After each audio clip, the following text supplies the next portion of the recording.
అక్కడ ఢిల్లీ కట్టుకుంటే గల్లీ ఎట్లుందో చూడాలి మన ముఖ్యమంత్రి గారు. అసలు ఆయన మాట్లాడితే ఆయన మాటకి ఏమైనా ఉందా విలువ అనేది ఒకసారి ఆలోచించుకోవాలి. ద మోస్ట్ అన్ప్రెడిక్టబుల్, ఒక్క మాట మీద కూడా నమ్మకం లేకుండా మాట్లాడేటువంటి వ్యక్తి ఈ రాష్ట్ర ముఖ్యమంత్రి రేవంత్ రెడ్డి గారు. నేను ఇంత గట్టిగా ఎందుకు చెప్తున్నా అంటే ఆయన్నే కండువ కప్పుకుంటాడు, ఆయననే ఎమ్మెల్యేలను పార్టీలో చేర్చుకుంటాడు, ఆయననే బీఫామ్ ఇస్తాడు, ఆయననే నామినేషన్ ఎత్తుంటే పోయి పక్కన ఫోటో దిగుతాడు. ఆయనకు కాంగ్రెస్ పార్టీ గుర్తు వస్తుంది, కారు గుర్తు మీద గెలిచినోడు చెయ్యి గుర్తు మీద పోటీ చేస్తాడు. మీ స్పీకర్ అంతా తెలుగు కలవారంటే పెద్దవారు గౌరవనీయులు పూజీలు. ఆయన బులెటిన్ ఇస్తాడు, ప్రతి సెషన్ తర్వాత ఒక బులెటిన్ వస్తుంది. కాంగ్రెస్ పార్టీ వాళ్ళు ఎంతమంది, బీఆర్ఎస్ వాళ్ళు ఎంతమంది, సిపిఐ వాళ్ళు ఎంతమంది, ఎంఐఎం వాళ్ళు ఎంతమంది అని బులెటిన్ ఇస్తారు. మొన్న జరిగిన సెషన్ తర్వాత అయ్యా ముఖ్యమంత్రి గారు మీ స్పీకర్ గారు ఇచ్చిన బులెటిన్ చూడండి. ఆ బులెటిన్ లో దానం నాగేందర్ అనేటువంటి ఎమ్మెల్యే గారు, ఏ పార్టీ అయినా ఒక పార్టీకి వెళ్ళి గెలిచి ఇంకో పార్టీకి వెళ్ళి ఎంపీకి పోటీ చేస్తాడు. ఆయన ఒక అఫిడవిట్ ఇచ్చిండు, ఏమని, నేను కాంగ్రెస్ పార్టీ అభ్యర్థిగా పోటీ చేస్తున్నాను.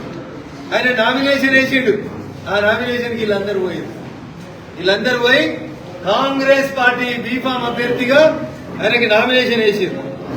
ఆయన బీఫామ్ తో పాటు వీళ్ళందరూ కూడా పోయి ఎలక్టరల్ ఆఫీసర్ని కలిసి ఆయన నామినేషన్ ఫామ్ పోయింది.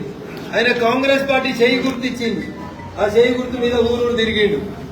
ఆయన ఎలక్షన్ అఫిడవిట్, దానం నాగేందర్ అనే గౌరవ ఖైరతాబాద్ శాసనసభ్యులు ఎలక్షన్ కమిషన్ ముంగట్ ఇచ్చినటువంటి ఎలక్షన్ అఫిడవిట్. ఇది టీఆర్ఎస్ ఎమ్మెల్యేగా ఆయన ఇచ్చిన అఫిడవిట్. దీని ఏం రాసిండు, I am a candidate setup by Indian national Congress party. Car గుర్తు మీద గెలిచిన ఎమ్మెల్యే ఎలక్షన్ కమిషన్ కి ఇచ్చిన ఎలక్షన్ అఫిడవిట్ ఇది. అని నేను వెబ్సైట్ దగ్గర ఇప్పుడే ప్రింట్ తీసుకున్నాను, మీ వరంగల్కి వచ్చిన పెద్ద పెద్దగా మాట్లాడుతున్నా హైదరాబాద్. ఈయన ఇచ్చిన అఫిడవిట్ లో పేజ్ నెంబర్ 2 లో ఐఆమ్ ఏ కాంగ్రెస్ క్యాండిడేట్ అని రాసుకున్నాడు, చెయ్యి గుర్తు మీద పోటీ చేసాడు. ఇది దానం నాగేందర్ చరిత్ర. ఏడ ఎచ్చగుంటాడో తింటాడు, ఏడ పచ్చగుంటాడో తింటాడు, ఏడ ఎచ్చగుంటాడో అంటాడు. కాంగ్రెస్ లో తిరిగిండు, మేమంతా జై తెలంగాణ అంటే కట్టెలు పట్టుకొని మమ్మల్ని కొట్టేందుకు వచ్చిండు. తీసుకున్నోడికి సిగ్గు లేకపోయి, పోయినోడికి సిగ్గు లేకపోయి. బీఆర్ఎస్ జరెచ్చ గెలవడంగానే పోయి బీఆర్ఎస్ అంకలు వచ్చాయి. 10 ఏళ్ళ ఎమ్మెల్యేగిరి చేసి ఇలా బీఆర్ఎస్ ఎండిపోయింది అనగానే మళ్ళీ వచ్చి కాంగ్రెస్ లో తిరిగి లేని ఫాల్తు మాటలు మాట్లాడుతూ ఉన్నాడు. This is the affidavit of Danam Nagender గారు. స్పీకర్ గారేమో గట్లు ఇస్తారు. మరి వీళ్ళకి ఎందుకు కళ్ళు కనబడతలేమో నాకు తెలియదు. ఇంకా వీళ్ళ పద్ధతి ఏంటో కూడా నాకు తెలియదు. ఇగో ఇది నామినేషన్ వేస్తే అనుకోండి, గౌరవనీయులు దానం నాగేందర్ గారు నామినేషన్ ఫోటో ఇది. కాంగ్రెస్ ఎంపీగా సికింద్రాబాద్కి వెళ్ళి నామినేషన్ వేసిన రోజు దానం నాగేందర్ గారి ఫోటో ఇది. ఎవరెవరున్నారో చూడు.